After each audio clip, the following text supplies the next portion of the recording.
l'AAH, le montant prévu pour 2024 et les nouveaux critères d'éligibilité. L'AAH est une subvention versée aux personnes ayant un handicap afin qu'elles puissent toucher un revenu minimum mensuel. Quelles sont donc les conditions pour en profiter et combien peuvent percevoir les bénéficiaires? Découvrir le montant de l'allocation adulte handicapé pour 2024. Le montant de la subvention varie en fonction de la situation du bénéficiaire. Le barème est d'ailleurs revalorisé chaque année, plus particulièrement au 1er avril en tenant compte de l'évolution de l'inflation. Voici les montants de l'AAH en fonction de la date d'ouverture. Entre 1er avril 2023 au 31 mars 2024, 971,37 € par mois.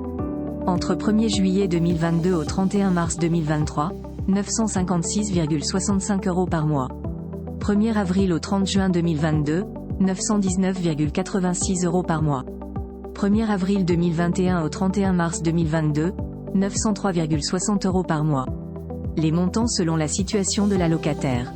Personnes actives.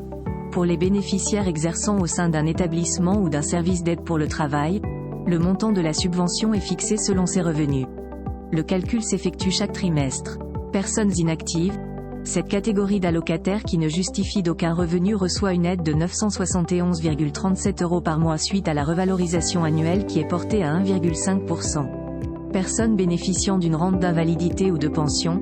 Les individus qui touchent des aides relatives à leur handicap perçoivent la différence entre ces subventions et le montant de l'AAH. Personnes hébergées en établissement privé ou hospitalisées. Lorsque ces individus sont hospitalisés ou quand ils sont dans ces établissements depuis au moins 60 jours, le versement de l'AAH se fait automatiquement et à taux plein, soit 971,37 € par mois jusqu'au 31 mars 2024. Au-delà, ce montant subit une réduction de 30%, c'est-à-dire qu'il deviendra 291,41 € par mois. Cependant, cette baisse ne s'applique pas si le conjoint de l'allocataire est aussi handicapé ou s'il a un enfant à charge. Les conditions d'éligibilité à l'AAH. Il y a plusieurs conditions à remplir pour bénéficier de l'AAH. Taux d'incapacité. C'est la Commission des droits et de l'autonomie des personnes handicapées qui définit ce paramètre. Celui-ci devrait être à moins de 80%. Par contre, les individus présentant un taux entre 50 à 79% peuvent aussi toucher l'AAH, mais à condition que leur handicap les empêche d'accéder à l'emploi. Plafond de ressources.